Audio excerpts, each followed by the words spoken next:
विधायकों द्वारा बेलगुंठार दुईटी स्थान में धान मंडी उद्घाटित। आज बेलगुंठा ब्लॉकर दुईटी स्थान में सरड़ा विधायक नीलमणि विश्वों द्वारा धान मंडी उद्घाटित हो जाइए।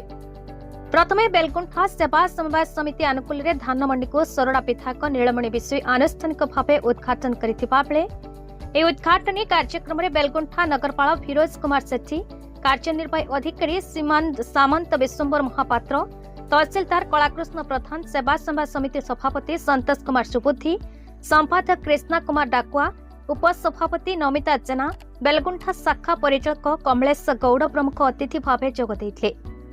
कार्यक्रम में 14टी सेवा समवाय समितिर संपादक, 45 जन कृषि कमिटी, मिलर प्रशांत पात्र, रवींद्र पात्र, सिलु स्वयं समेत समस्त निर्देशक उपस्थित थे। सेहिपरि क्षत्रिय बरपुर सेवा समवाय समितिर बिंचणा स्थित आरएमसी गोदाम गृहठारे मध्य विधायक श्री विश्वों द्वारा धान मंडी उद्घाटित हो जाइए। कार्यक्रम में विधायक श्री विश्वों समेत स्थानीय सरपंच कमल कुमारी प्रधान, समिति सभ्य कुंज बिहारी नायक, विधायक प्रतिनिधि जितेंद्र कुमार नायक, क्षत्रिय बरपुर नोडाल ऑफिसर गौरी शंकर स्वाई, सेवा समवाय समितिर सभापति लक्ष्मण कुमार पंडा, संपादक हरप्रसाद बेहेरा एवं समस्त निर्देशक उपस्थित थिबा बेले प्राय 100 रु ऊर्ध्व चाषी माने उपस्थित थे।